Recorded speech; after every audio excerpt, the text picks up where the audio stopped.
Hello, my name is Lucas, this is a bit of lit, and I'm here to talk about some books and some stationery, because I bought a lot of stationery and I'll show it as well, I suppose. Um, the first book I want to talk about is Yu Hua's The Seventh Day, which is a pretty good book. It's split into 7 chapters, one for each day, and it follows this sort of lost soul that's traveling without a burial plot. This middle aged man, 41 years old, who was born on a train and going across the country and sort of abandoned and raised by other people. And we get to see his life, and we get to see a lot more about all the people that have been in his life, and how those interactions sort of they in this book they sort of expose some of the problems that a rapidly modernizing China was facing when this was published, probably still is facing. And overall, I would say I really enjoy this book. I'm interested to read Brothers and To Live. The last few chapters were perfectly fine. I thought they were good, but I feel like the first half of the book, or the first 4 chapters, first 4 days, are really engaging and thought-provoking and interesting. And then the last 3 don't fizzle out or anything. They just kind of maintain. They don't. I don't know why exactly. They just don't feel like they make a lot of changes. I guess because it sort of focuses in back on some characters we already met, not going to some new ones. There are quite a few interesting characters, and it's really fascinating to see how blunt they can be sometimes. Yeah, overall, really good fun. I've also read a whole bunch of children's books that I won't really get into detail, but Mo Willems, classic. Jory John with The Couch Potato and The Bad Seed and all these kind of books. Amazing. Excellent books. The Biscuit series, that little pup, absolutely wonderful. Very funny.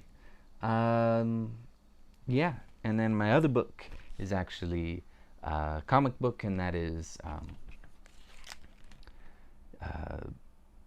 Sandman Volume 6, which was a bit of a mixed bag for me, and I have some mixed feelings about it.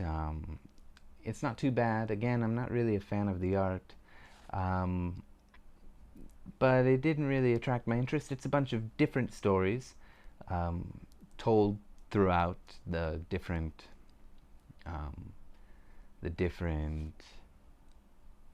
volumes involved. It seems that quite a few of them quite a few of the volumes were published, and then Volume 5 came out, or all of these issues came out that would compose that Volume 5 is composed of. I can't speak at all, but then a few more came out, and then 10 issues later, issue 50 came out, and that was Volume 6, which is the one I particularly want to talk about, given the time that it's written in, the very early 90s. It is a tale of a caliph, I believe is how you say it, a caliphate, and the caliphate of Baghdad, and he sort of makes a wish and a dream and hope and a prayer to dream that Baghdad will be the pearl of the world in terms of cities, and dream makes this dream come true, but then we see the sad reality of how this once beautiful city in the modern day, in the 90s, has been torn apart and destroyed, and because of the Gulf War. And, in a way I think, wow, that's a really powerful message, very interesting. But I also think to myself, is Neil Gaiman the person to tell this story? And I do, I guess I'm not. I do feel like he's being respectful and trying to show, like, look at the cost of what this war is doing to these people and what has been lost and these kind of things. But I also think, there's probably some Iraqi person that was into comics that could have um, told that story. um, so I have a bit of mixed feelings about it. I feel, yeah, it's a sort of powerful message, but it could be better if it was not Neil Gaiman, just because he's not Iraqi, if that makes sense. It doesn't quite hit so close to home. He's very much, it seems like he has some strong feelings in opposition, which makes sense.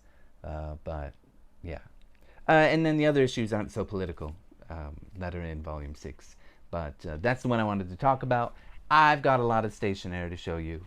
Actually, I will leave it for another video. But I want to talk about this pencil, Kurutoga Uni pencil, 0.5 lead. It's absolutely amazing. I bought some lead that's over there. This thing is ridiculous. Maybe you can see there's a little bit of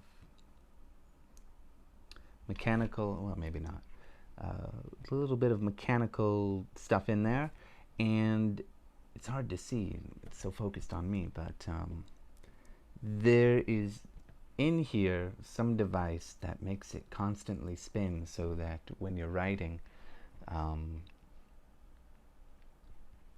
it won't sort of make the lead sharp on one end, so to speak, so you can have a nice even writing utensil.